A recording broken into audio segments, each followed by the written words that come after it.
एक बाप अदालत में दाखिल हुआ ताकि अपने बेटे की शिकायत कोर्ट में कर सके।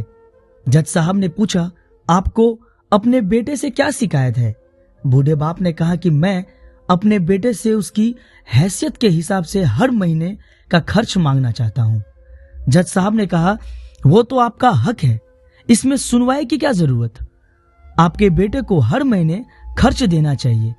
बाप ने कहा कि मेरे पास पैसे की कोई कमी नहीं है, लेकिन फिर भी मुझे हर महीना अपने बेटे से खर्चा लेना चाहता हूं, वो चाहे कम का ही क्यों ना हो। जज साहब आश्चर्यचकित होकर बाप से कहने लगा, आप इतने मालदार हो तो आपको बेटे से क्यों पैसे की क्या आवश्यकता है? बाप ने अपने बेटे का नाम और पता देते हुए जज साहब से कहा कि आप मेरे बेटे को अदालत में बुलवाएं तो आपको बहुत कुछ पता चल जाएगा। जब बेटा अदालत में आया तो जज साहब ने बेटे से कहा कि आपके पिताजी आपसे हर महीना खर्चा लेना चाहते हैं, चाहे वो कम क्यों ना हो। बेटा भी जज साहब की बात सुनकर आश्चर्यचकित हो गया, कहने लगा, मेरे पिताजी बहुत अमीर हैं, उनके पास पैसे की भला क्या जरूरत है? जज साहब ने कहा, यह आपके पिता की मांग है और वह अपने में स्वतंत्र है।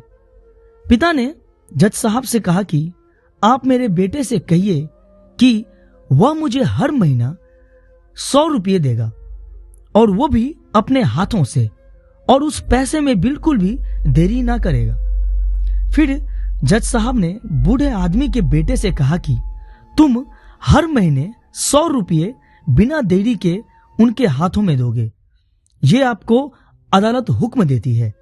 मुकदमा खत्म होने के बाद जज साहब बूढ़े आदमी को अपने पास बुलाते हैं।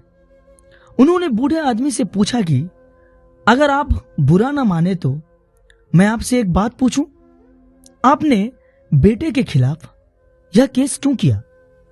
आप तो बहुत अमीर आदमी हो और ये इतनी छोटी सी कीमत। बूढ़े आदमी ने रोते हुए कहा, जज साहब, मैं अपने बेटे का चेहरा देखने के लिए तरस गया था। वह अपने कामों में इतना व्यस्त रहता है, एक जमाना गुजर गया, उससे मिले नहीं और ना ही बात की, ना आमने सामने और ना फोन पर। मुझे अपने बेटे से बहुत मोहब्बत है, इसलिए मैंने उस पर यह केस किया था ताकि हर महीने मैं उससे मिल सकूं और मैं उसको देखकर खुश हो लिया करूंगा। ये बात सुनकर जज की आंखें भी आंसू से भर गई। जज साहब ने बूढ़े आदमी से कहा कि अगर आप पहले बताते तो मैं उस पे नजरअंदाज और ख्याल ना रखने के जुल्म में सजा करवा देता। बूढ़े बाप ने जज साहब की तरफ मुस्कुराते हुए देखा और कहा, अगर आप सजा करवाते तो मेरे लिए ये दुख की बात होती, क्योंकि सच में उससे मैं बहुत मोहब्बत करता हूं और मैं हरगिज नहीं चाहूंगा मेरी वजह से मेरे बेटे को कोई सजा मिले या उसे कोई तकलीफ हो। दोस्तों, अगर ये कहानी आपको अच्छी लगी हो तो प्लीज चैनल को लाइक और सब्सक्राइब कर दे। धन्यवाद।